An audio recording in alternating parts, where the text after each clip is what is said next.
Tada. Hi guys, good morning, good afternoon, good evening. Welcome to SMC with Arawa. Honestly, the way I used to pronounce my name is always tingling. My name is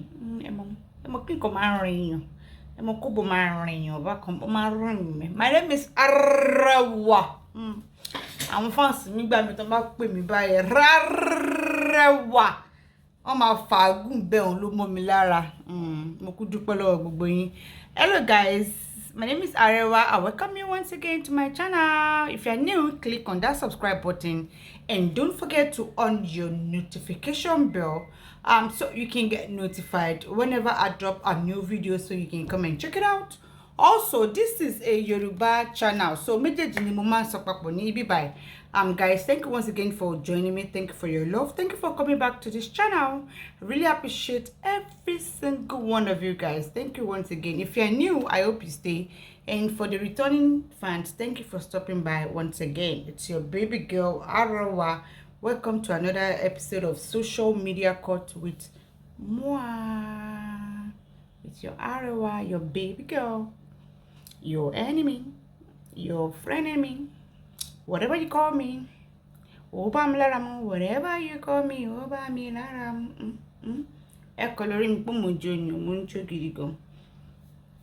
don't forget to follow my TikTok account. I don't really feel to talk much, but a lot of my friends just want me to come on TikTok, so I just created that account a few weeks ago. So you guys go follow there so that I can start doing live and you can start seeing your Arewa. That's where I'm going to review Arewa. Ben. Thank you once again, guys, for joining me. Meanwhile, I'm going to leave the link of my TikTok account in the comment section. I'm going to pin it down. I'm going to pin it there. So just click on it. It's going to take you to TikTok and just press follow or be subscribed when you get there. So it's, on TikTok, it says you get to 1,000 followers that you can start, doing live. Thank you once again, guys. And it's my TikTok is not monetized, so it's not about the money. I just want to relate more with you guys. Thank you once again for joining me. Don't forget to follow my TikTok account. Don't forget I'm entering my birthday month very soon. Your baby girl is December. December queen. We are Sagittarius.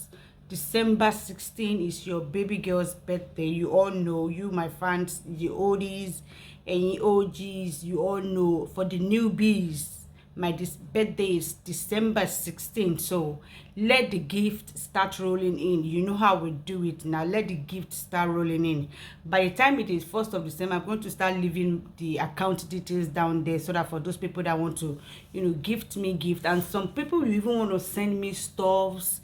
Like last year, somebody sent me a bag, shoe and stuff, perfumes, legacy. Honestly, I love the Versace perfume that you sent to me.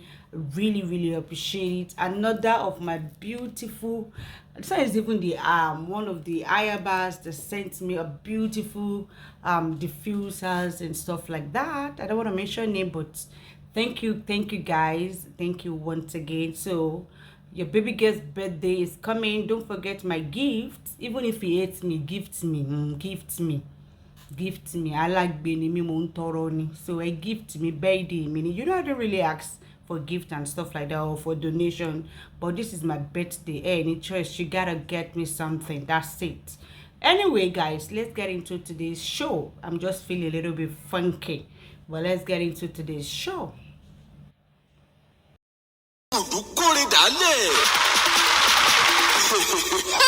ìrèdè ẹ máa yọ̀ torí ń tẹ̀ ń wá lọ Sókótó ti wà lápò ṣòkòtò yín. Legacy Food ní gbogbo tó jẹ mọ́ oúnjẹ ilẹ̀ wa àti tòkè òkun ti bá rọrùn dé. Ọ̀gá ni wọ́n nínú kábániṣètò oúnjẹ. Ṣé tilẹ̀ wa ni àbí tòkè òkun Continental Foods. Bá a ṣe ń distribute ní Nàìjíríà bẹ́ẹ̀ là ń ṣe káàkiri òkè òkun. Àwọn oúnjẹ aládìídùn tá a ti package bí ẹja gbígbẹ, ọ̀fadà rice, èlùbọ́, gàrí, irú, ẹ̀wà olóyin àtàwọn oríṣiríṣi ohun ìsebẹ̀. Báwo lẹ ṣe fẹ́ sí ní Legacy Foods. bá a ṣe ń tà á lẹ́jẹ̀wọ̀n láǹfààní tún wà fún àwọn aláràtúntà láti wá kó lọ́pọ̀ yanturu pẹ̀lú owó péréte tẹ́sí máa rí èrè lọ́pọ̀lọpọ̀. dádì mọ́mì gbogbo ẹ̀yin ilé ìtajà ìgbàlódé tó jẹ́ ti oúnjẹ ẹ má làágùn jìnnà tí yín ni láti rán Legacy Food níṣẹ́ á sì jẹ bó ti tó àti bó ti yẹ bó sì ṣe àwọn aláṣẹ ìgbàlódé tó jẹ́ ojúlówó lẹ́yìn fẹ́. Legacy Food ní ẹ kàn sí because we are modern and culture service provider. láti bá wa dòwò pọ̀ ẹ kàn sí Legacy Foods tó wà ní Nàìjíríà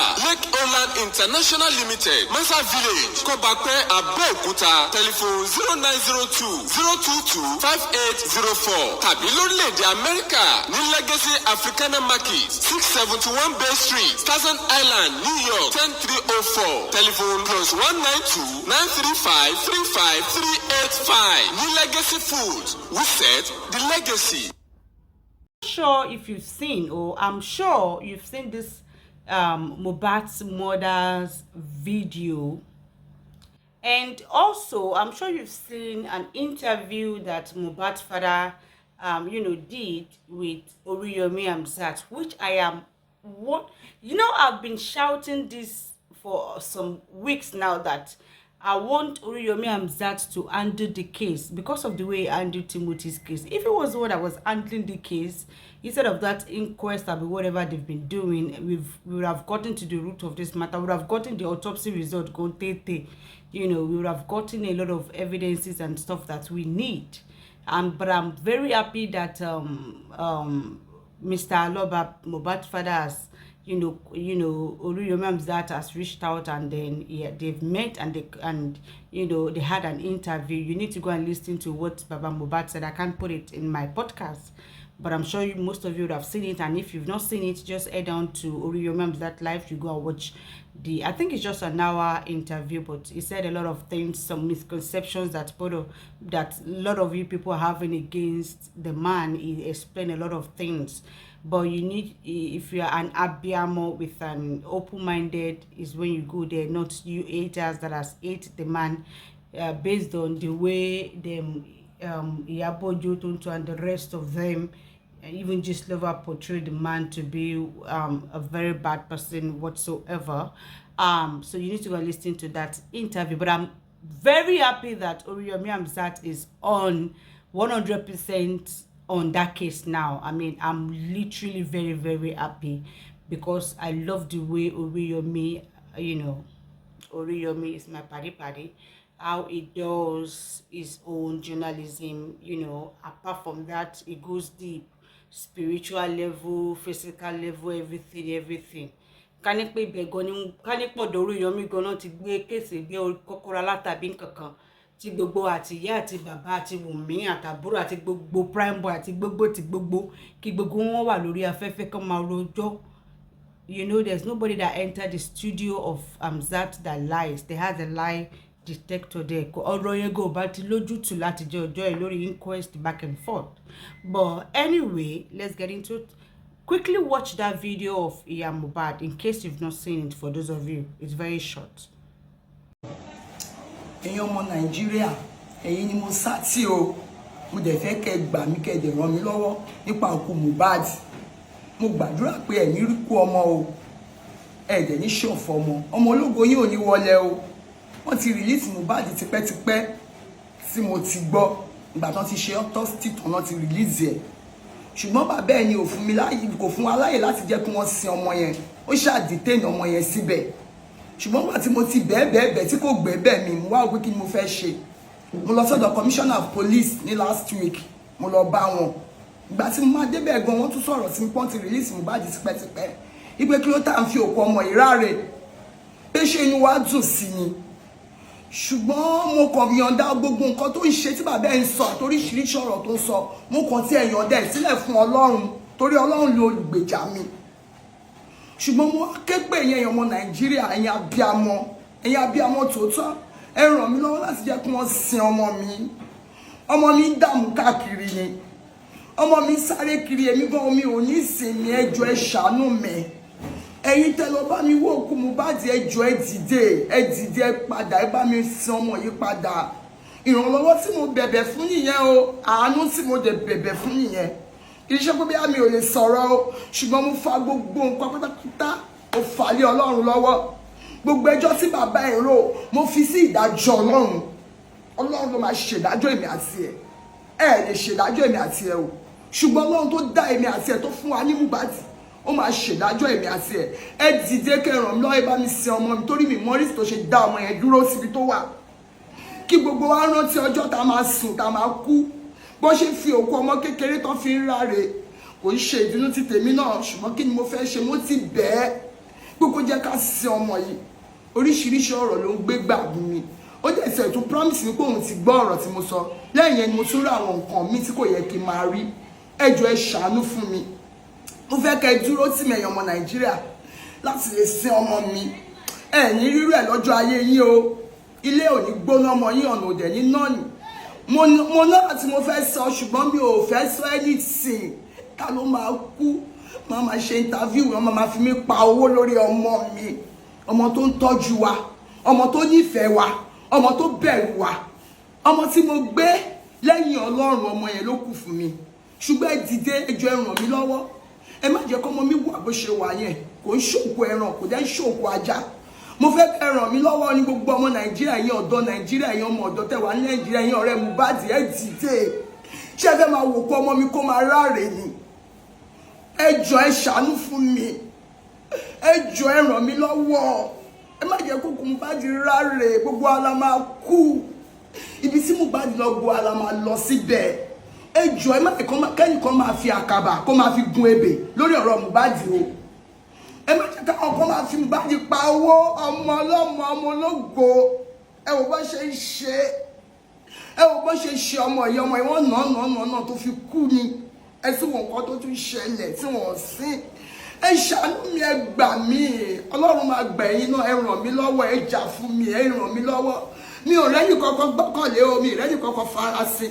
ẹ̀yin ọmọ Nàìjíríà nìkan Tinubu bàbá Tinubu jọ ẹ gbà mí ẹ má wò mí ràn ẹ ṣàánú mi ràn mí lọ́wọ́ láti sin ọmọ mi mo mọ̀ pé kò ná yín ní kankan o kò ná yín ní kankan láti lè bá mi sin kí ọmọ yẹn kó lè ní ìsinmi ẹ ṣàánú fún mi ẹ ní rúkọ ọmọ o ògo ọmọ yóò ní wọ mi o ayé ò ní dààmú yín o ìbànújẹ́ ò ní wọnú ayé yẹn jọ ẹ ràn mí lọ́wọ́ ìrànlọ́wọ́ yìí ni mo fẹ́ ìrànlọ́wọ́ ni mo fẹ́ o ẹ jọ̀ọ́ mi ò béèrè owó lọ́wọ́ yẹn ṣàbà mi sin ọmọ mi ẹ jọ̀ọ́ Ọlọ́run mo fi gbogbo ètò kù sílẹ̀ mo fi fún Ọlọ́run tó dá mi tó dá Mohbad mo wá fi gbogbo ètò kù sílẹ̀ fún Ọlọ́run ló bẹ lẹ́san o Ọlọ́run ló máa ń sọ fún kálukú gẹ́gẹ́ bí iṣẹ́ ọwọ́ ẹ̀ o Ọlọ́run ló mọ ìkọ̀kọ̀ àti gbangba wa o kálukú la máa jí iṣẹ́ ọwọ́ wa níwájú Ọlọ́run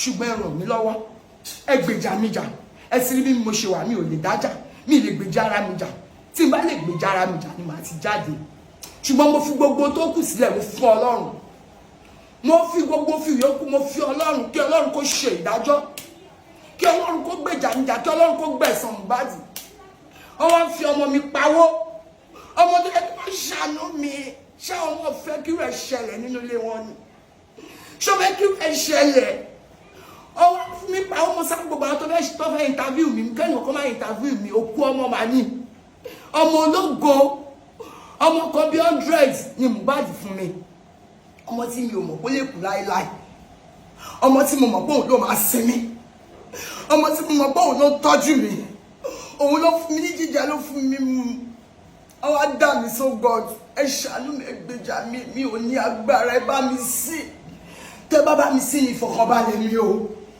tẹ bá mi sí ní mo mọ̀ pé ẹ nífẹ̀ẹ́ mi o ẹ̀yin abiyamọ ọ̀run ẹ jọ̀ọ́ ẹ dìde fún abiyamọ ayé láti ràn mí lọ́wọ́ torí mi ò lè dá ìjà yìí jà ó ti sú mi gbogbo agbára tí mo ní láti fi bẹ bàbá ẹ mo ti fi bẹ́ẹ̀ ṣùgbọ́n kò gbà mí ìdẹ̀wọ̀n nǹkan tó tún fẹ́ wọ́n ti ṣọ́ọ̀tì wọ́n ti release ọmọ fún wa kó jẹ́ ká lọ sin ṣó dẹ̀ dá bẹ́ẹ̀ ọwọ́ bẹ̀ inú bá ti jẹ́ wọ́n dẹ̀ inú bá ti ru ọmọ tí Ọlọ́run yọ̀ǹda fún wa ẹ ṣàánú fún mi ẹ ràn mí lọ́wọ́.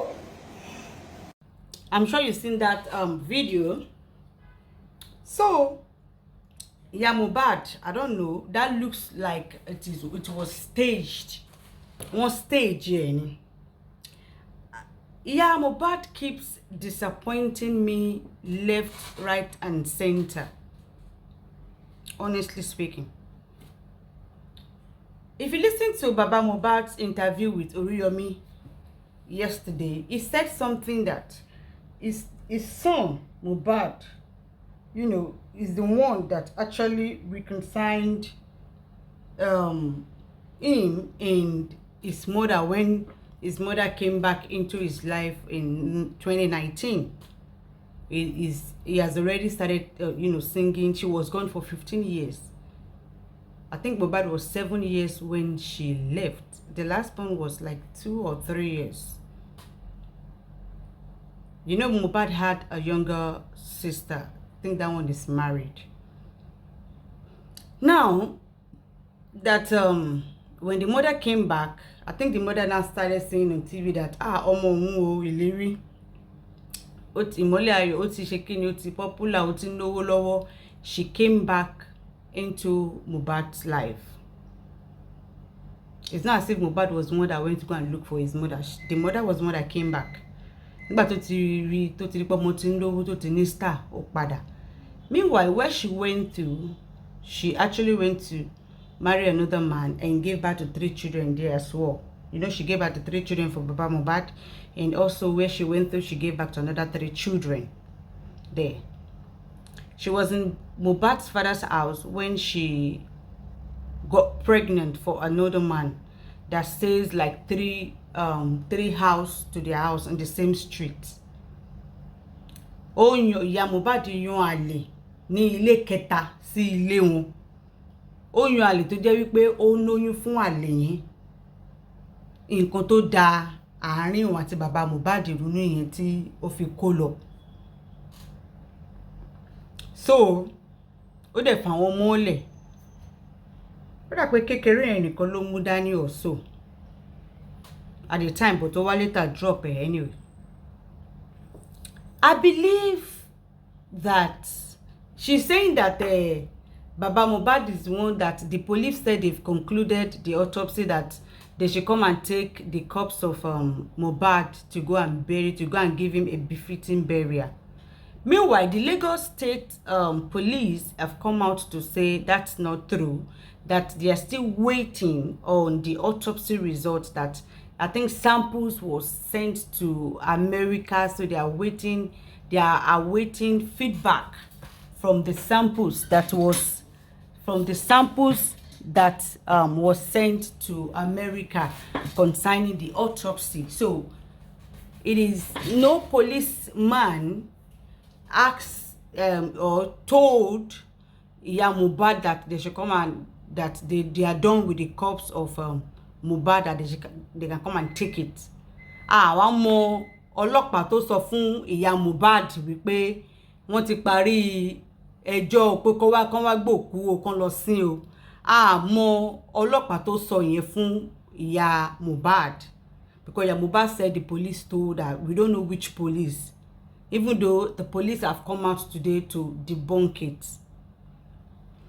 And Baba Mohbad saying that they shouldn't bury the child for now is because the first time that he buried him quickly, I'm sure you all have listened to his reason why he buried Mohbad quickly. I'm sure you've all seen it. When he was sick and everything, they didn't call him. It was the mother that they called. The mother now called him. What happened when you are Mohbad? You are hospital. You are okay. Baba Mohbad even said that it is like 1 month that Mohbad died. Like in a month's time, Mohbad wants to do tumugbe for his father and mother. He wants to do like a remarriage. Remarriage. He wants to marry them again because he has reconciled both of them to come back together. So ó wá fẹ́ ṣe ìgbéyàwó, fẹ́ ṣe marriage fún wọn. And because of that, he rented an apartment for Iya Mohbad in the same street as Baba Mohbad. That's where ìyá Mohbad was staying. Ó rent ilé sí street kan náà tí bàbá Mohbad tí bàbá ẹ̀ ń gbé. Torí òun ò fẹ́ lọ máa wo bàbá òun ní Ìkòròdú kóun tí ó máa gba Ṣàngó lọ máa wò ìyá òun pé kí ìyá òun kúkú máa bọ̀. Ìyá ti fẹ̀kàn sẹ́lẹ̀ sọ wípé ẹni tóun ọkọ tóun lọ fẹ́ yẹn ó ti kú. Even àwọn family yẹn sọ wípé àwọn family yẹn sọ pé ọkọ ẹni tí bàbá ìyá Mohbad lọ fẹ́ kò kú o, ọmọ mẹ́ta ló bí fún wọn o, ìgbà kan àwo kan. Mo ṣọ́ọ̀pù story tó gbé kalẹ̀ fún Mohbad ìgbà tó padà dé nìyẹn. She came into his life 2019 and Mohbad died 2023. Imagine that. I think it was a part of the stories that I'm sure she didn't really tell Mohbad nǹkan tó fàjà láàrin òun àti bàbá ẹ̀.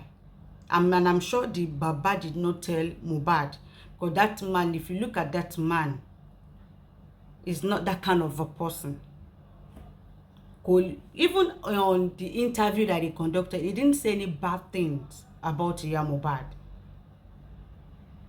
That man is a man. Ọkùnrin tó fi ń tọrọ ọkùnrin ni. Is a father. There are lots of posts from his children, the first one, Mohbad and everything, celebrating their father on social media. Back posts. They've never celebrated their mother because she was nowhere to be found. In Mohbad's music that he said 10 years I no see mama, it is actually 15 years. Kò fẹ́ pé 15 years ni. Tó fi lọ, tí ò fi wẹ̀yìn wò. He said, yeah, Mohbad might be lying that he's the one that didn't allow her to come and see the children, which is a lie. At least, ó ṣá mọ school táwọn ọmọ ń lọ. Ó lè lọ wò wọ́n bẹ̀. Àwọn ẹbí dẹ̀ wà náà. But kò gbégbèsè pé ó fẹ́ rí àwọn ọmọ ẹ̀ fún 15 years tó fi lọ yẹn.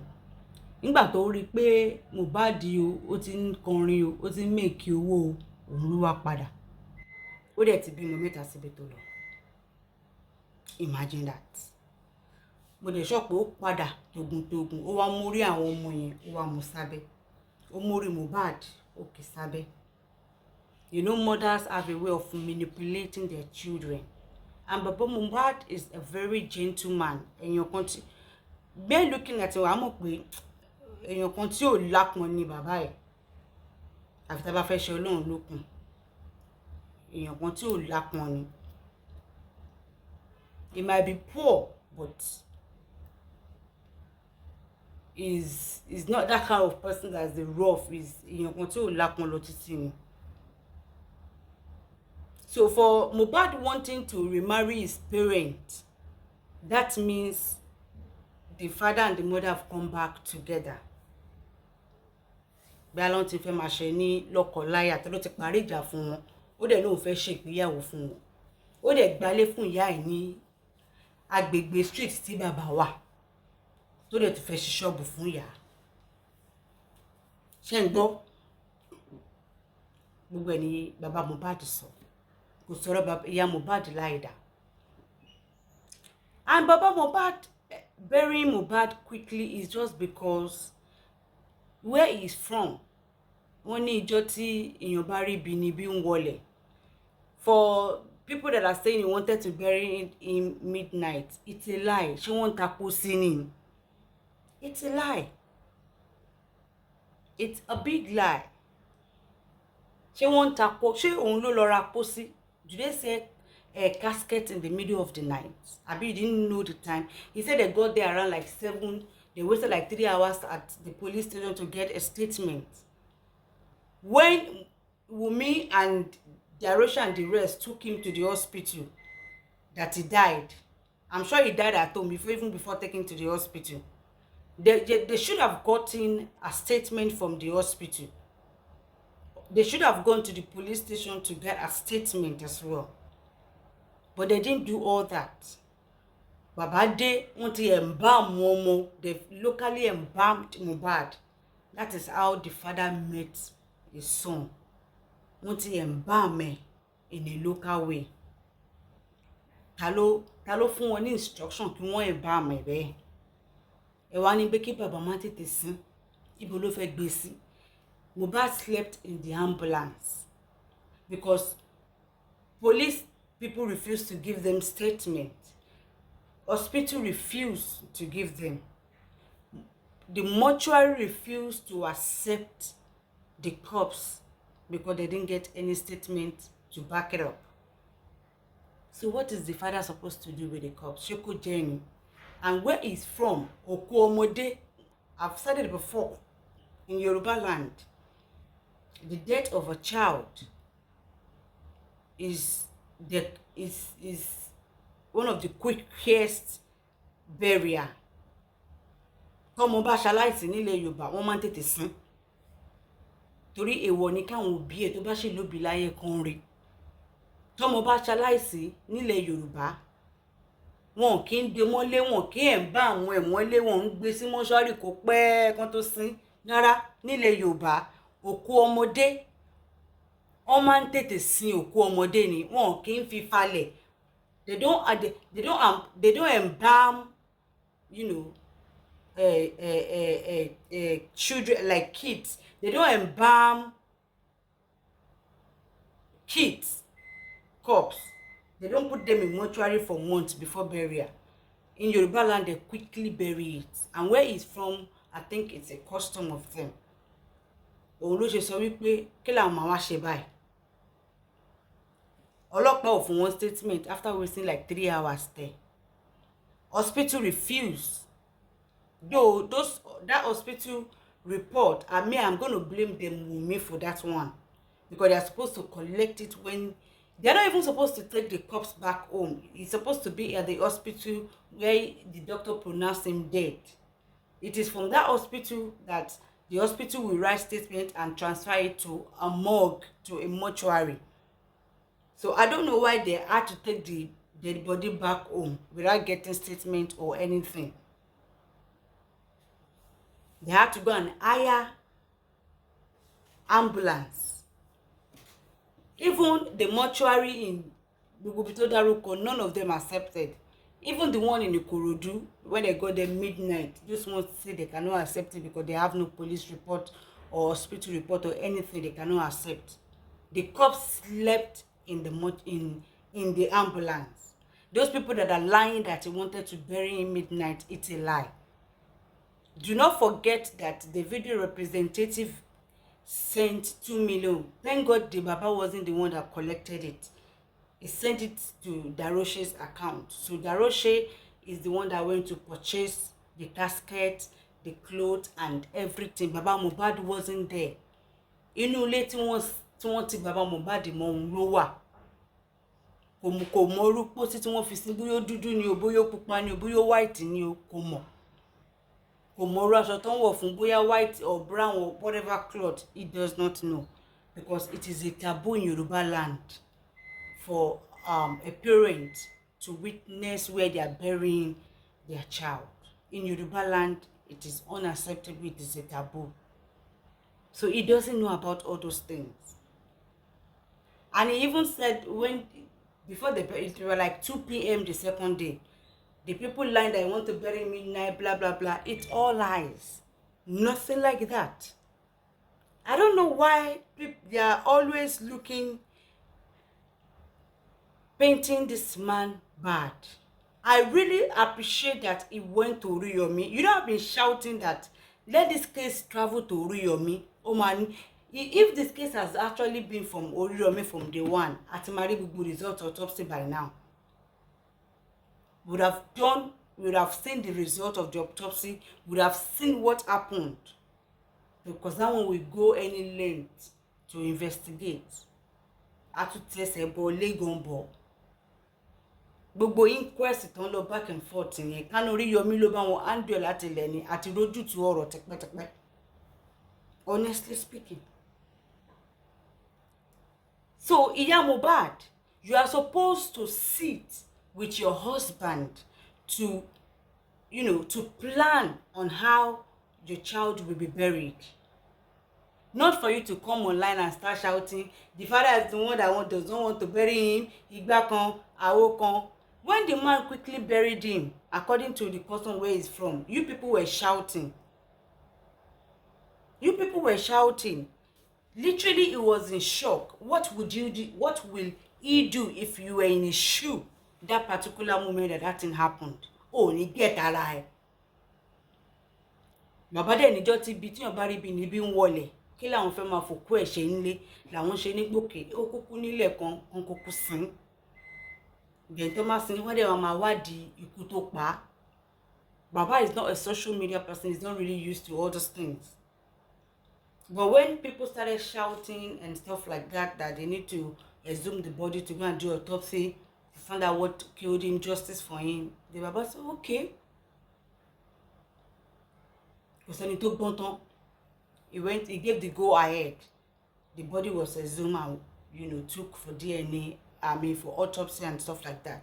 Now, on the issue of DNA, Baba Mohbad is not the one that requested, even if he had his interview from Oriyomi, he said he knows that Liam is his grandson.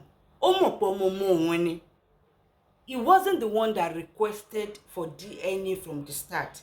It is the general public, the fans, are the one that started shouting that they need to do DNA for that child, simply because of the Sam Larry that is in the picture where some people were saying Wunmi was sleeping with Sam Larry, that Sam Larry, blah, blah, blah. Hence, where everybody was shouting, the fans were shouting that they need to do a DNA. Baba Mohbad wasn't the one that brought DNA issue up whatsoever.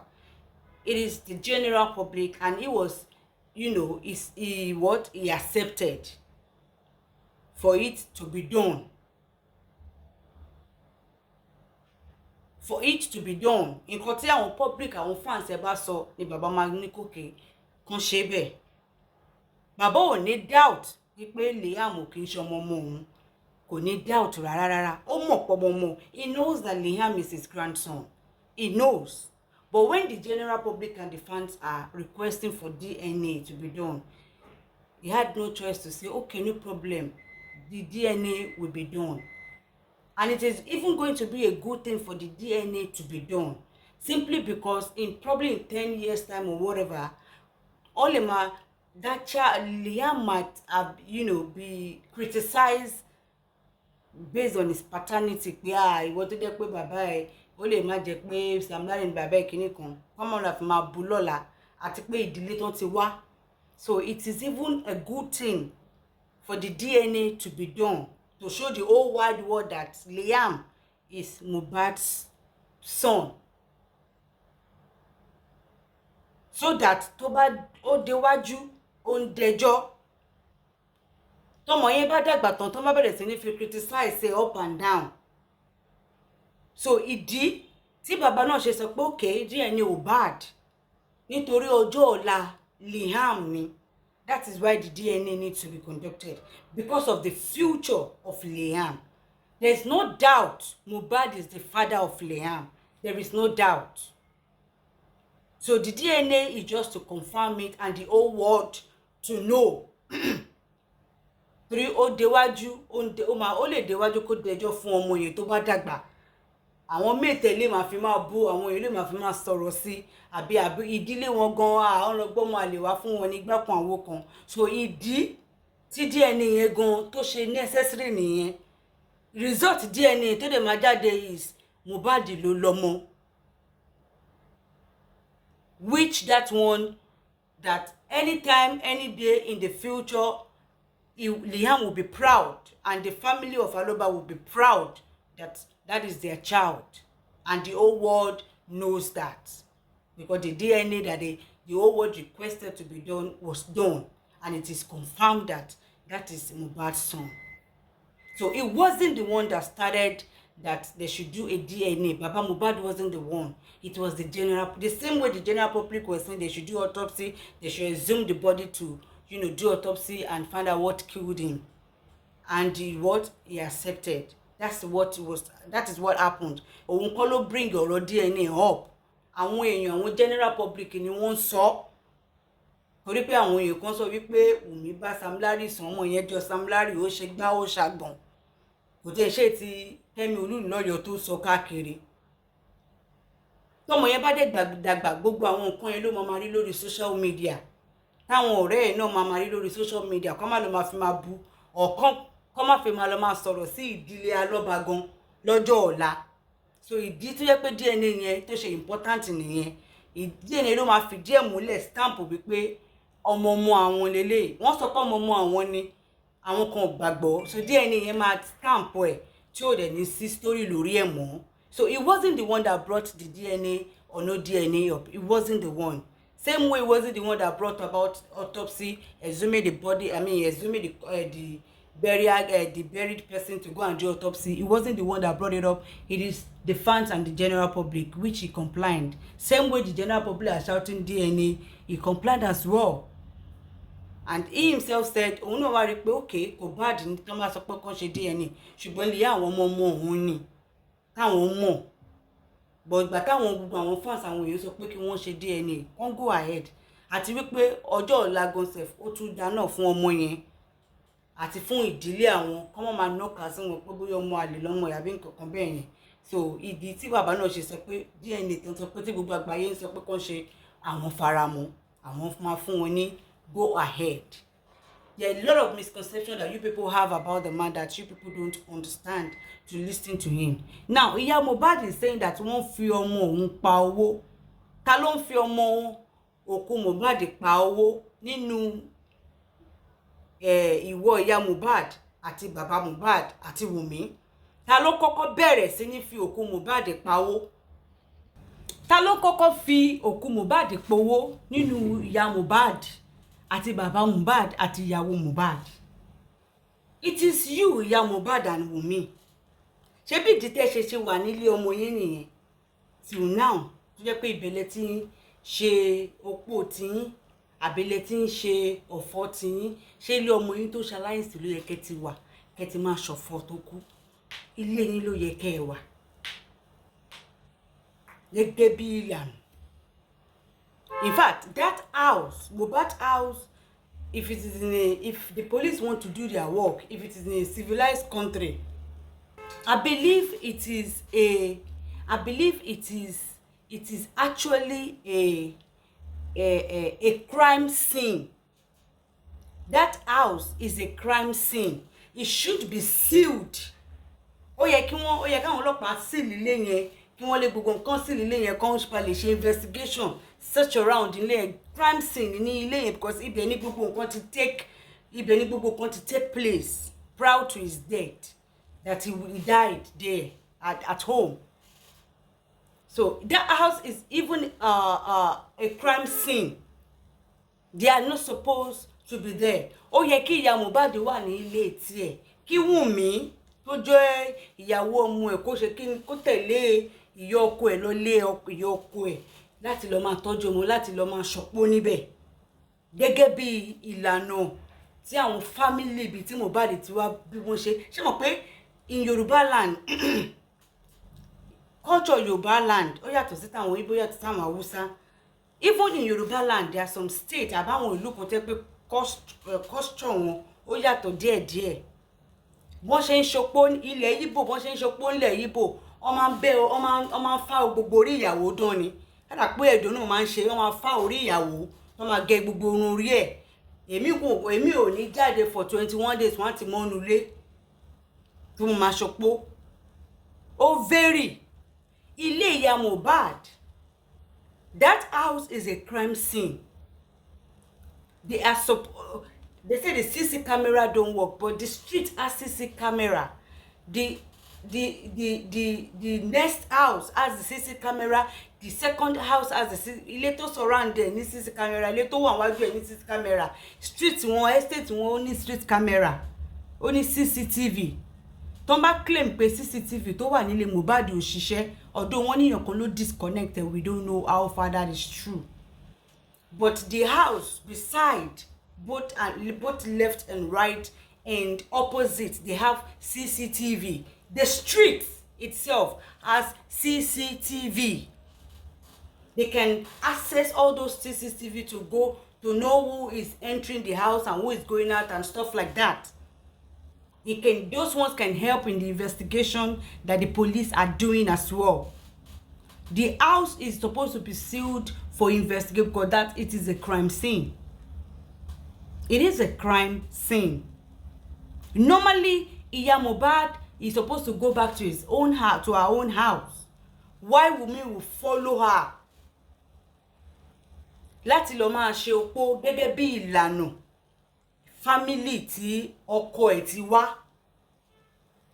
Bí family oní family ṣe ń ṣopó ọ̀tọ̀ọ̀tọ̀. Àwọn ẹbí èmi tó máa ń ṣopó wọ́n lè jẹ́ ìyàwó gbọ́dọ̀ tẹ̀ta fún 30 days àbí fún 7 days. Ìyàwó gbọ́dọ̀ ṣe kinní kan fún kinní kan days. Ó vary nígbà míì. Gẹ́gẹ́ bó ṣe jẹ́ wípé there are some family tó jẹ́ pé olómi tútù ni wọ́n, tó jẹ́ pé tán bá bímọ, ṣe mọ̀ pé orò ìdílé ó ní nǹkan tí Yorùbá ń pè ní orò ìdílé. Ẹ má bínú pẹ́jọ́ mi pọ̀. Ó ní nǹkan tí Yorùbá ń pè ní orò ìdílé. Àwọn family èmi wọ́n ní orò ìdílé. Mo ti rí àwọn family tó jẹ́ wípé bó bá bímọ fún wọn, tó máa fẹ́ mọ̀ wípé àwọn làwọn lọ́mọ, tó bá bímọ fún wọn, tó bá tẹ ọmọ yẹn lẹ̀, bí o kò tẹ ọmọ lẹ̀, o lọ tàbí nǹkan kan tó dé, ó ní ejò tó máa wá, tó máa sọ̀rọ̀, tó máa róòlù mọ́ ọmọ yẹn. Tó bá ti jẹ́ ọmọ wọn ni o, ejò yẹn must visit ọmọ yẹn, kò ní ṣe ọmọ yẹn ní nǹkan kan o, ṣùgbọ́n ó máa láti visit. Ìyẹn túmọ̀ sí pé ọmọ ọkọ ni ọmọ náà. Àwọn ẹbí kan nìyẹn.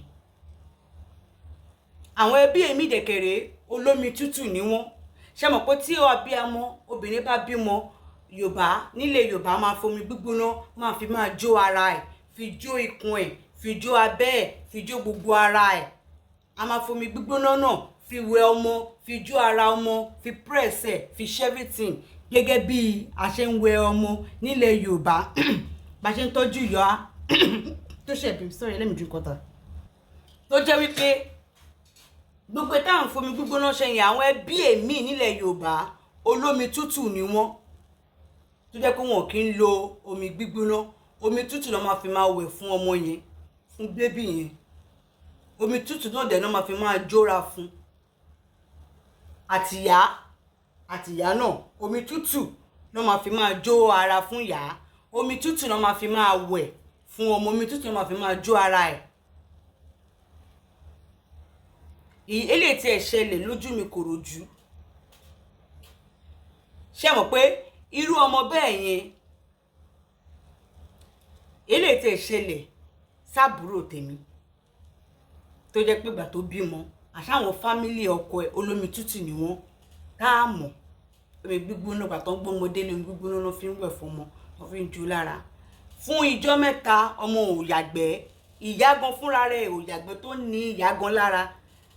Àfìgbà tí ìyàwó, torí bàbá ìyá ọkọ ẹ̀ ò sí láyé mọ́, àbúrò ìyàwó ẹ̀gbọ́n ọkọ ẹ̀ òun ló wá kí wọn níjọ́ kan tó ń wẹ̀ fún ọmọ pé olómi tútù ni wọ́n.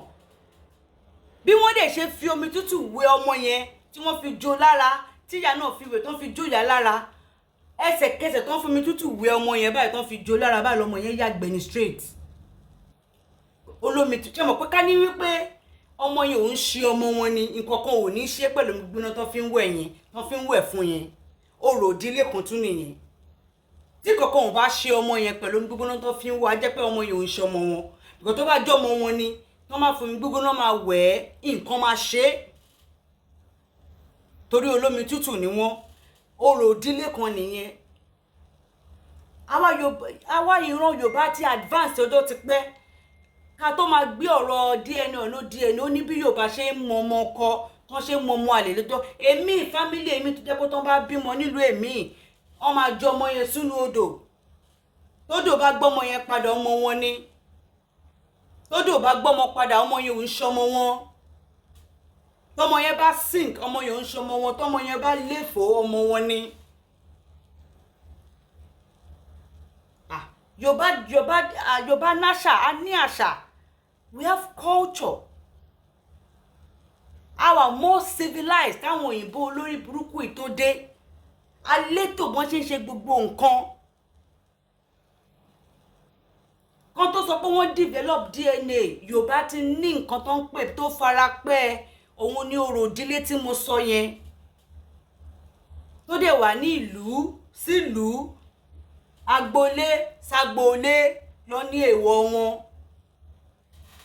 báwọn ẹgbẹ̀rẹ́ mi ṣe máa ń dá ọmọ àlè yàtọ̀ sọ́mọ ọkọ nìyẹn. Àti pé láyé àtijọ́ o tó bẹ́ẹ̀ kó gbọ́ ọmọ àlè lọ lé ọkọ láti lọ bí ọmọ àlè sílé ọkọ. Ìbẹ̀rù wà, kò ń ṣayé ìsìn. I fear my gender these days. Even me as a woman, I fear my gender. Whenever I say that, people will be shouting up and down. But you know, I'm an advocate for DNA. I support DNA 100%. Bí n bá bímọ kí tó kúrò lọ sí tún máa ṣe DNA. Bọ́bọ́ ọkọ mi ò fún mi lówó DNA sì máa ṣe DNA. Máa fowó mi ṣe fún rárá mi. It is necessary. Because the way táwọn obìnrin bí àwọn ọkùnrin mi ṣe tọ́jú ọmọ àlè kò ń ṣe kékeré. Ìwọ tó bá dẹ̀ bímọ ọkùnrin, ìwọ gan ò ní gbàdúrà kí ọmọ ẹ kó ṣèpàdé obìnrin bí ẹ̀yin tó máa gbọ́mọ àlè wá fún ọmọ ẹ láti máa tọ́. Ọmọ àlè pọ̀ gan o. In fact, wọ́n máa ní kán ṣe DNA in the 21st century fún àwọn firstborn. Ilé tó máa dàrú máa pọ̀. Wàláhì. Ilé tó máa dàrú ó máa yapa. Whenever I talk about DNA, it has nothing to do with people love. So I saw some people commenting and saying, tó máa ṣe di pé bàbá Mohbad ṣe ń sọ pé òun support DNA yẹn, tó máa ṣe DNA yẹn, Wùmí ò gbọdọ̀ jẹ́ kí wọ́n fojú rí ọmọ yẹn mọ́. Wùmí ò gbọdọ̀ jẹ́ kó gbọdọ̀ jẹ́ kí bàbá yẹn fojú rí ọmọ yẹn mọ́, àbáwọn ẹbí Mohbad fojú rí ọmọ mọ́. Kí ló mean? What do you mean? Wọ́n ṣe DNA fọ́mọ yẹn ò mean pé bóyá Wùmí rìnrìn kiri àbò ń dókó kiri. Ọjọ́, in fact, DNA yẹn tí gbogbo àgbáyé ń béèrè fún lórí Liam, it is a good thing. It is something that will help Liam in the future. And also, the family of Alaba will not be criticized.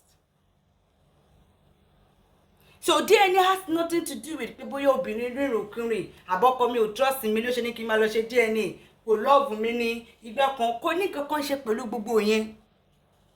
It has nothing to do with trust or pé kò nífẹ̀ẹ́ àbí kò trust ẹ. Rárá, you are getting it wrong.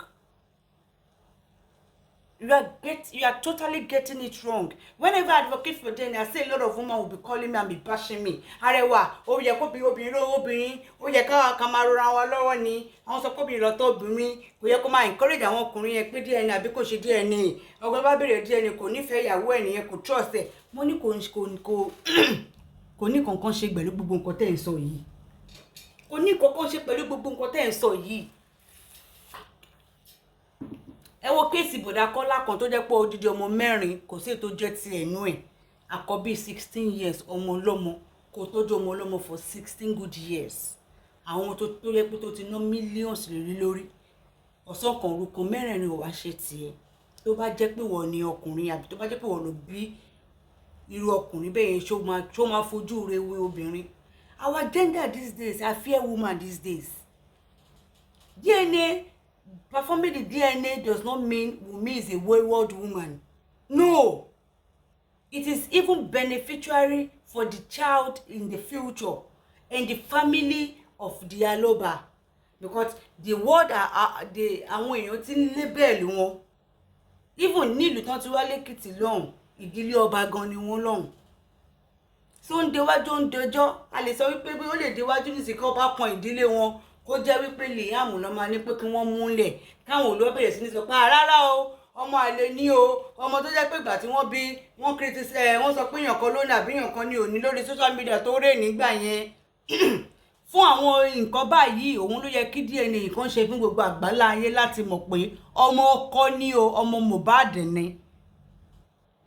So for those people that are saying Wunmi should never let that man be the father be see Liam again if they do the DNA, what do you mean by that? What exactly would you people be? I mean, sometimes I will be the reason gan ó máa irritate me. Torí pé wọ́n ti bàbá support gbogbo àgbáláyé ṣe sọ DNA, bàbá support pé kàn ṣe DNA. Ìyẹn ti túmọ̀ sí wípé kò gbọdọ̀ fojú rí ọmọ yẹn mọ́. Láì ṣe pé òun ló do lóyún, òun kọ́ lọ ṣe bí bàbá ọkọ ẹni. So bàbá ọkọ wà ní rí grandson ẹ̀ mọ́ nítorí pé support pé kí wọ́n ṣe DNA fún ọmọ yẹn gbà tó ọmọ yẹn ṣaláìsí. Make it make sense now. Make it make sense. tí bàbá ò bá support ẹ máa gbogbo yín máa rí sí bàbá tètè lọ sin ọmọ ẹ rí sí pé kí ló tó yẹ tètè sin ọmọ wọ́n tún wu wọ́n lọ ṣe autopsy ò tí ì jáde ìyá Mohbad ti bẹ̀rẹ̀ sí ní pariwo kiri ipe kọ́ńbọ́kán sin ọmọ o àwọn ọlọ́pàá dín ní pé wọ́n ti parí wọ́n ní wọ́n ti parí tó díkẹ́ náà bẹ̀rẹ̀ sí ní pariwo pé kán release òkú kan lọ sí bẹ́ẹ̀ ni pé òun ló bí ọmọ ó yẹ kí ìyá Mohbad àti bàbá Mohbad jókòó kí wọ́n ṣe meeting on the way forward wọ́n ṣe fẹ́ get justice fún ọmọ wọn bí wọ́n dẹ̀ ṣe máa ṣe òkú ẹ̀. And the Baba said they've not the the autopsy result is not yet out. Àti mọ̀ bí ẹjọ́ bá délé ẹjọ́ wọ́n máa ní kó tún lọ ṣe another test tán bá dẹ̀ ti sin òkú ṣé wọ́n máa tún wú padà ni. So kán kúkú ní sùúrù gbàtà ti ní sùúrù báyìí gbàtà ti wú ká ní sùúrù kí gbogbo ètò yàn tán kán tó lọ sí. Kó má di wípé tán kéèsì bá bẹ̀rẹ̀ tán wọ́n lè nìkan lọ ṣe test kan àbí kán lọ find out kan tẹ́ ẹ bá ti lọ sí ṣe tó máa lọ wú padà ni.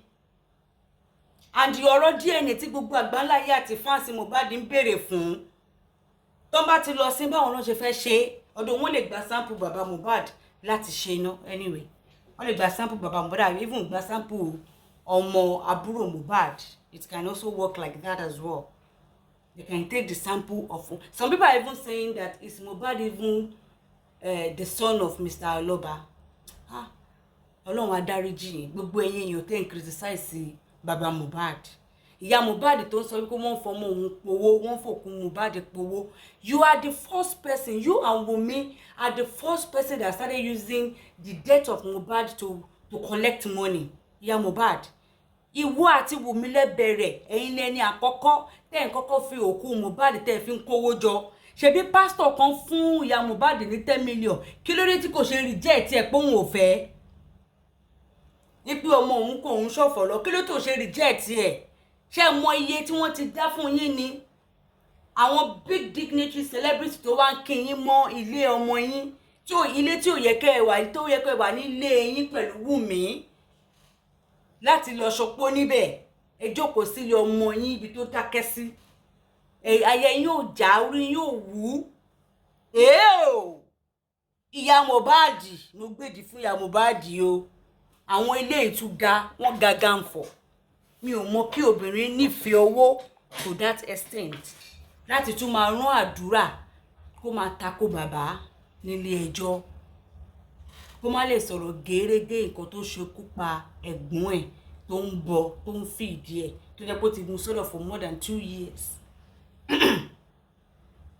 It is only a daft person that will believe that Baba Mohbad is bringing a woman to come and sleep with in Mohbad's house. Ìjọ́ wo ni Mohbad gan rent ilé tá ń sọ yìí? Logically ẹ wò náà ìjọ́ wo ni Mohbad rent ilé tó jẹ́ wípé Mohbad tó jẹ́ pé ó fẹ́ so ìyá àti bàbá ẹ̀ papọ̀ tó fẹ́ ṣe ìgbéyàwó fún wọn in 1 month's time kó tó ṣaláìsí. Ṣé bàbá ìyá Mohbad dẹ̀ máa wà nílé yẹn almost all the time and that house is always full of guys. Ṣé ibẹ̀ ni bàbá Mohbad àwa gbóbìnrin lọ? Ṣé Mohbad gan tẹ̀ gbà lọ́mọ tó fẹ́ parí ìjà fún bàbá àti ìyá? Ṣé bàbá tí wọ́n máa láyà máa gbóbìnrin lọ sí ilé ẹ̀ lọ bá sùn? Make it make sense. Ṣé bàbá yẹn tẹ̀ ń wò yẹn gan ṣó fojú jọ nǹkan tó ẹni tó lè ṣe nǹkan báyìí? Wunmi just saying all that probably because of what Baba said about her. What Baba said about her was what his son told him. Kò bá wọn gbé nǹkan tí àwọn ọmọ ẹ̀ tó ṣàlàyé fún nípa Wunmi ni bàbá sọ ń court ní inquest. He didn't frame it up. He didn't know anything like that. It is what his son told him in confidence. Nǹkan tó sọ jáde nìyẹn. Ó tún sọ̀rọ̀ placenta nílẹ̀ Yorùbá family ọkọ òun ni wọ́n gba placenta kò ń ṣe family ìyàwó. Kò dẹ̀ béèrè placenta lọ́wọ́ Wunmi ọwọ́ ọmọ Wunmi kò ṣe bí ọmọ ẹ̀ wà ń bẹ̀. Báwo ni Mohbad ṣe máa wà ń bẹ̀ tí bàbá Mohbad máa lọ bá Wunmi pé placenta dà tọ́mọ ẹ̀ Mohbad dẹ̀ wà ń bẹ̀ ṣó possible ni? Wọ́n ń gbé placenta fún family ìyàwó fún family obìnrin àwọn ọkọ ìdílé ọkọ ni wọ́n ń gba placenta bó dẹ̀ ṣe jẹ́ àkọ́bí àwọn méjèèjì bàbá máa béèrè placenta lọ́wọ́ wọn pé placenta dà, okay báyìí ló ṣe máa lọ ṣe, báyìí la ṣe ń ṣe placenta. Ní family èmi wọ́n máa ń rìn mọ́lẹ̀ ni, èmi wọ́n máa oríṣiríṣi nǹkan lọ́mọ, èmi wọ́n ti níbi tí wọ́n sin gbogbo placenta gbogbo ọmọ tó ń bí ní ìdílé yẹn sí. Ó vary ní family to family. Àkọ́bí wọn dẹ̀ ni àwọn méjèèjì. So tí bàbá even the lawyers, our own lawyer even corrected and said Baba Mohbad had the right to ask for the placenta because it is normal in Yoruba land. Family ọkọ ọkùnrin ni ó ń gba placenta, kò ń ṣe family obìnrin. So Baba asking Mohbad for the placenta is a normal thing. It is a normal thing. It is not you, the wife, or your family that will take care of placenta of your child. No, it is the father side. Mohbad ò bímọ rí, kò mọ bó ṣe máa sọ̀rọ̀ placenta. Òun ni bàbá ṣe béèrè pé placenta ńkọ́, okay o, bye. Òun ni wọ́n ṣe ń ṣe. It is Mohbad that told Wunmi that Baba asked about the placenta. Baba did not go approach Wunmi to ask for placenta. That's a blatant lie. And Baba did not take any woman to go and sleep in Mohbad's house. That's a big lie. Láì ṣe pé Mohbad ń dágbé. Ilé ò ló gbalé ọ̀hún. Ilé tó jẹ́ pé ó máa ń fún àwọn boys ni. Is boys, àwọn boys tó máa wà nílé yẹn, wọ́n lé ní 7. Ilé yẹn dẹ̀ kéré ya Mohbad máa wà ńbẹ̀ constantly. Tí Wunmi náà wà ńbẹ̀, tábúrò Mohbad gan wà ńbẹ̀. Ṣé irú ilé yẹn ni bàbá wa máa gbóbìnrin lọ? Make it make sense now. Ní bàbá tó jẹ́ pé ọmọ fẹ́ parí ìdàfọ́, ó fẹ́ ṣe tún mi gbé fún òun àti ìyá ẹ̀. Ṣá wá máa gbóbìnrin lọ sí ilé Mohbad àwa gbà ni. Make it, I mean, ọ̀rọ̀ yẹn kò tẹ̀. Ìgbà tó tẹ̀ sọ gan, everybody was just laughing in the court pé ọ̀rọ̀ dẹ̀wọ́ ló ń sọ, it's possible ni. Ká ní Mohbad ń dágbé a máa ní òkè. Ilé musician, they are always full with guys. Musicians' house are always full with guys. Ilé Mohbad is àwọn boys máa ń pọ̀ ńbẹ̀. Wọ́n lè tó 10, wọ́n lè tó 8 lójoojúmọ́. Ṣé ilé yẹn wá ní bàbá Mohbad fẹ́ gbóbìnrin lọ? Make it make sense. Even Wunmi that said it was smelly because òun gbọ́ mọ̀ pé nǹkan tóun sọ kò mú làákàyè wá. Kò ṣe kí ni kò mú làákàyè wá. Wọ́n ti ń bá mú kó ọmọ sílẹ̀. Gbàtán ti ń bá mú ẹ̀ sílẹ̀. A jẹ́ pé wọ́n ti ń dúró kan sí nìyẹn. Ibi ni kí bàbá wa gbé òkú sí òkú ọmọ sí, èèwọ̀ ọdẹ ni kó máa fojú rò òkú ọmọ. Ìyá Mohbad, ẹ̀yin lẹ bẹ̀rẹ̀ sí ní fi òkú Mohbad pa owó, ẹ̀yin lẹ ní àkọ́kọ́. You have big, ṣebí torí àwọn celebrities àbí àwọn dídí tó bá wá ń kí yín nílé Mohbad tó máa lọ wá fún yín lóhun, òun lè ṣe jókòó sí ilé Mohbad lé ẹ̀ ṣe gba Ìkòròdú lọ nílé yín. That's the reason why you are still in that house. Because of the people that are coming to pay you visit and they will give you money and all that. That is why you are still in that house. That you've not gone back to Ìkòròdú. Bàbá ń tiẹ̀ ọmọ ọlọ́mọ jókòó sí Ìkòròdú. Bàbá ní MC nìkan ló fún òun ní 1 million naira. And that his lawyer, he has a lawyer that his lawyer is not collecting any money from him. He's representing him for free.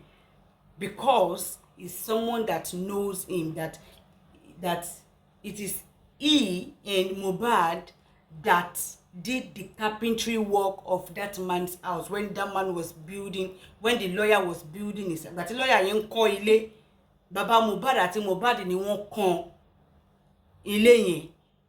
So àti gbà yẹn ló ti nífẹ̀ẹ́ bàbá Mohbad àti Mohbad. Bàbá Mohbad àti Mohbad wọ́n kàn ilé lawyer yẹn. So àti gbà yẹn ló ti nífẹ̀ẹ́ wọn. Gbà tó wá rí pé ìṣẹ̀lẹ̀ yìí ṣẹlẹ̀, òun ló reach out pé bàbá òun máa represent yín for free. Sure you understand?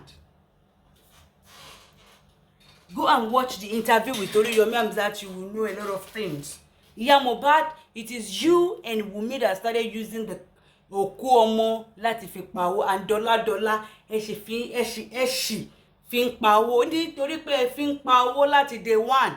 Òun ló mú àwọn blogger kan lórí Facebook, àwọn àti Yinka TNT and Bukky Jesse and the rest of them, to say that Baba too needed to be condoned fún bàbá náà. nígbà tí pastor kan bá kó odidi 10 million fún ìyá Mohbad, ẹni tó yẹ pé ó ti ṣán lọ bí orí tó ń ṣángun for 15 years tí ó mọ bí wọ́n ṣe tọ́ ọmọ tó fi débi tó dé yẹn.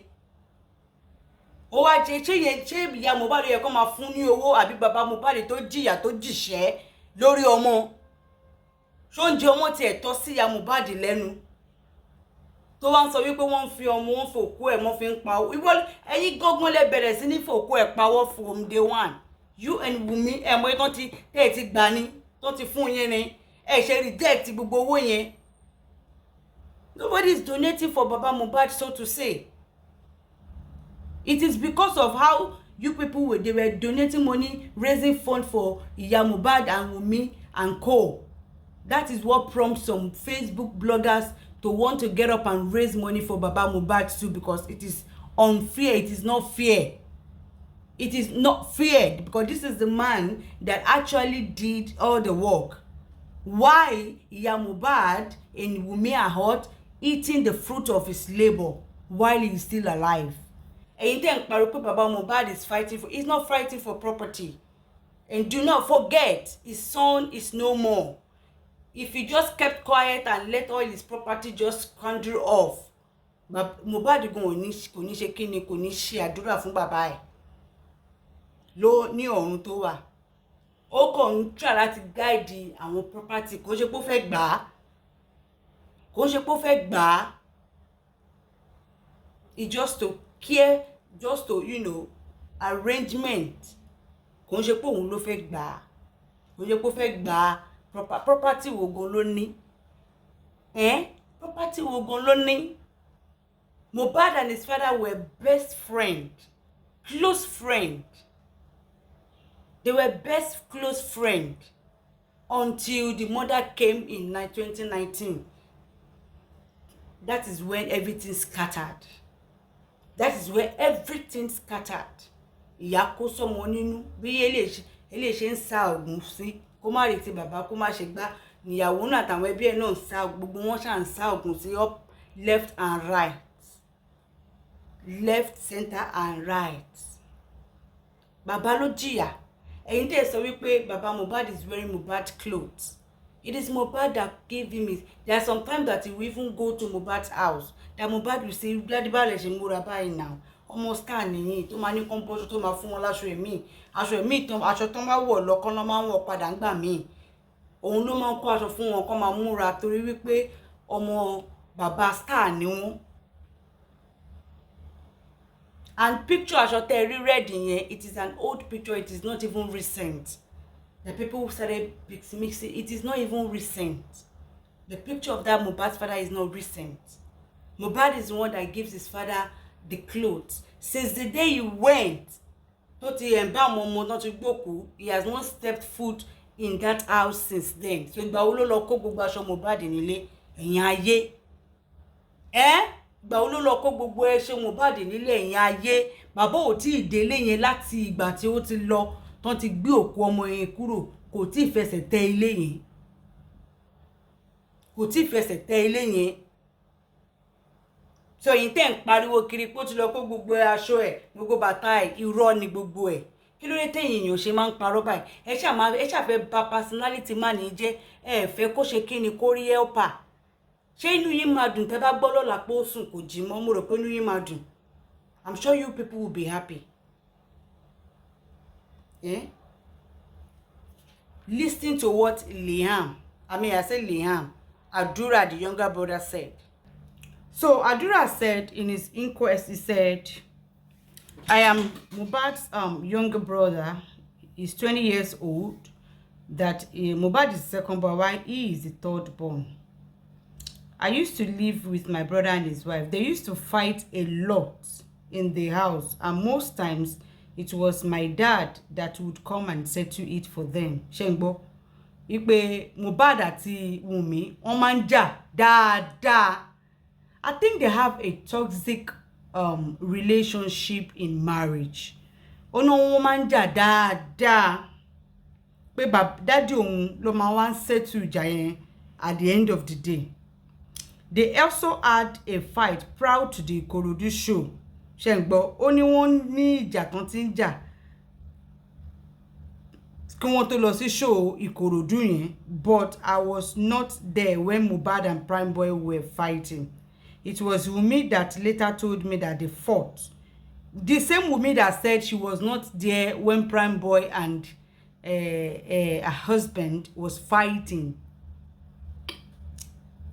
Now, Adura is saying Wunmi told him that Prime Boy and Mohbad fought. If I am to pick a prime suspect in who was behind my brother's death, it is Prime Boy. Even though I was not there when they fought, Wunmi told me how everything happened, and I believed her. When we got home after the show, I stayed downstairs while everybody else went upstairs.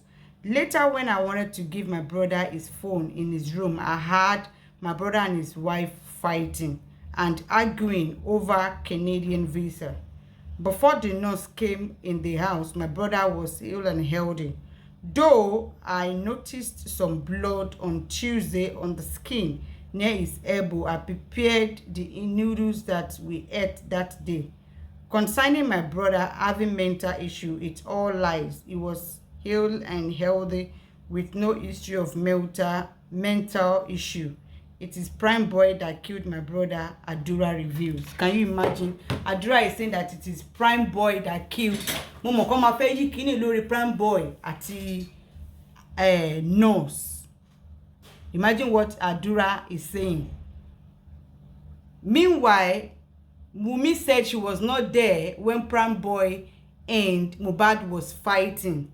Now, Adura said it is Wunmi that told him that Prime Boy and Mohbad fought.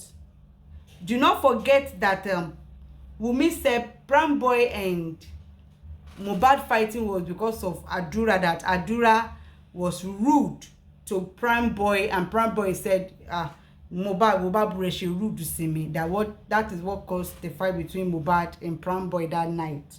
Meanwhile, Prime Boy said that it is Mohbad and the wife that they were fighting. He sat in the middle of them trying to talk to Mohbad that Mohbad is high. Otito now, they ma pariwo bi ba te ba dele that it's okay now, blah blah blah. Before Mohbad now turned to him and started attacking him as well. Adura is saying something else. Wunmi said something else. Prime Boy said something else. Talafa believe. Adura said he noticed some blood as well. He said they had a fight prior to the Ìkòròdú show. So one jà jọ́ tán lọ sí Ìkòròdú show. Only by the time to delay when they got back home, he wants to go and give brother the phone upstairs. He's hearing that the brother and Wunmi, they are fighting, arguing and fighting again. So when Wunmi and Mohbad got back home, they continued the fight.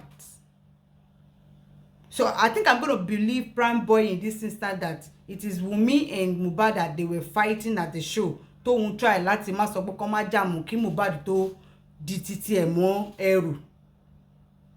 I think I'm going to go with that, but let's just wait when Prime Boy will come for his inquest, and I want to really hear what the nurse as well wants to say. Ó wá ní òun gbọ́ pé gbàtán délé, you know, I said it that when they go back home, Mohbad and Wunmi continued that fight. Ó dàbẹ́ ni pé Wunmi gbé ọ̀bẹ ó fẹ́ gún Mohbad bí tó ti ń pariwo tó ti ń argue ìyẹn fọwọ́ dọ̀jì ẹ̀ òun ni àpá ọwọ́ tẹ́ rí yẹn. Because Thomas, if they said that it is the fight that he had with Prime Boy on Sunday, that we wanted to eat Prime Boy and his hand eat the glass of the Prado Jeep. If that was the case, the wound would be where those boxers, you know, that is the finger, when you fold the finger, that's where you see the bruises, not at the elbow.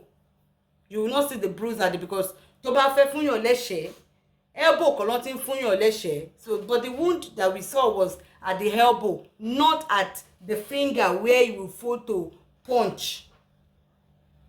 So I don't think that. And do not forget that Ìkòròdú, They were literally surrounded with them area boys, and boys were there.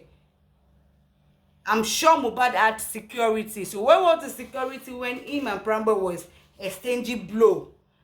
Do not forget, Wunmi said when they were entering the car, all boys were following the car, that Mohbad gave them money and the money was not enough and blah blah blah. So those guys, so far Mohbad was still in the car, be near the vicinity of the car with Primeboy. I'm sure those area boys will be plenty there too. So how will him and Primeboy be exchanging blow that those ones will not separate them in the first place? And I'm sure Mohbad had a security. So where was the security when him and Primeboy was exchanging blow at Ikorodu? Honestly, Mohbad, gbogbo àwọn tó lọ́wọ́ nínú ikú ẹ̀ tó ń ṣe sábàbí ikú ẹ̀ máa ní gbogbo wọn lára, kán máa jáde, kán máa jam talk, kán rojọ́ mọ́ra wọn lẹ́sẹ̀ tán, kán máa rántí. Honestly speaking,